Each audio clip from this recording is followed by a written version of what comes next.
बिस्मिल्लाहिर्रहमानिर्रहीम। अस्सलाम वालेकुम दोस्तों, मैं हूं फ़ियान अंसारी। दोस्तों, गर्मियों का मौसम है और रूह अफ़ज़ा तकरीबन हर घर में बहुत ज़्यादा पिया जाता है। हर कोई इसको बहुत पसंद करता है और बाज़ार से ये बहुत महंगा मिलता है और वो होता भी केमिकल वाला है। तो आज की वीडियो में हम आपको बताएंगे आप घर में इसे कैसे बना सकते हैं और ये बहुत ही आसानी के साथ बनता है और बहुत ही सस्ता बन जाता है। तो चलिए किचन में इसको बनाते हैं। बिस्मिल्लाहिर्रहमानिर्रहीम। तो कढ़ाई ली है हमने, जिसके अंदर हम 3 कप डालेंगे पानी। और जब ये पानी गर्म हो जाएगा तो इसमें तकरीबन 1.5 कप डाल देंगे हम चीनी। यानी कि जितना पानी का उससे हाफ़ चीनी हम डाल देंगे इसके अंदर। और फिर इसको पकाएंगे। इसकी चाशनी बनानी है हमने। फ्लेम हम यहाँ नॉर्मल रखेंगे, ज़्यादा फ्लेम की ज़रूरत नहीं, और साथ साथ चम्मच हिलाते जाएंगे। ये बहुत ही जल्दी बन जाएगी इसकी चाशनी। तो यहाँ ये तकरीबन हमने इसको थोड़ा सा पका लिया है और अब हम इसके अंदर डालेंगे सबसे पहले सिरका। ये डालेंगे हम 1 चम्मच। और दोस्तों, अगर आपने चैनल पर नए हैं, आपसे रिक्वेस्ट है चैनल को सब्सक्राइब कर लें। वीडियो अच्छी लगे तो वीडियो को भी लाइक कर दीजिएगा। तो यहाँ इसकी जो चाशनी है वो थोड़ी सी देखे बननी शुरू हो चुकी है, ये थोड़ा सा गाढ़ा हो चुका है। तो अब हम इसके अंदर डालेंगे कलर। ये पानी में मैंने शामिल कर लिया है। कलर डालते जाएंगे और इसको मिक्स करते जाएंगे जब तक हमें जो हमारा मतलूबा कलर है वो नहीं मिल जाता। बाज़ार से जो रूह अफ़ज़ा लेकर आते हैं, बहुत से लोग कंप्लेन करते हैं उसको पीने के बाद जो स्टमक में वो जलन सी होती है, तेज़ाबी सी होती है।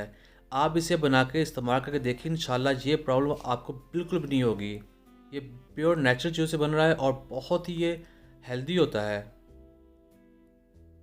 तो ये देखिए जो कलर है तकरीबन हमारा पूरा हो चुका है। अब हम इसको पकाते जाएंगे और इसमें डाल दिया है मैंने अब 2 चम्मच टेबल स्पून जो है अड़के गुलाब। और इसके साथ ही हम इसमें शामिल कर देंगे रूह क्योरा। ये डालेंगे तकरीबन 4 से 5 कतरे, यानी कि इससे ज़्यादा नहीं आपने डालना, इतना ही काफ़ी है इसमें। और यहाँ देखिए ये जो हमारा शरबत है रूह अफ़ज़ा ये बन रहा है और ये जो इसके ऊपर जो बबल्स आ गए इसका मतलब है ये तैयार हो चुका है। अभी ये इतना थिक ऐसे नहीं लगता, अभी ये गर्म है। जब ये ठंडा हो जाएगा तभी आपको ये थिक लगेगा। तो ये अभी तैयार हो चुका है और अब इसको बाहर निकाल लेते हैं। बिस्मिल्लाहिर्रहमानिर्रहीम। तो इसको अब किसी बॉटल में किसी भी चीज़ में डाल सकते हैं जिसका हम ढक्कन बंद कर रख सकें, और इसे हम चाहे तो 2 से 3 माह तक इस्तेमाल कर सकते हैं। बिस्मिल्लाहिर्रहमानिर्रहीम। तो अब डाल कर दिखाते हैं आपको ग्लासेस में। इसे आप ठंडा करके पिलाएं तो ज़्यादा अच्छा लगता है, जितना भी ठंडा उतना ज़्यादा मज़ा होता है। तो ये देखिए ये तकरीबन हमने 2-2 चम्मच डाल लिया है और इसमें अंदर डाल देते हैं पानी। दोस्तों, हेल्दी ड्रिंक है, घर पे बनाइएगा, ये आपको फ़ायदा देगा और ये बनता भी आसानी के साथ है और बहुत ही सेहत बख्श होता है। गर्मियों में इसका इस्तेमाल बहुत अच्छा होता है जिगर के लिए। तो ये देखिए अल्हम्दुलिल्लाह हमारा जो रूह अफ़ज़ा तैयार हो चुका है।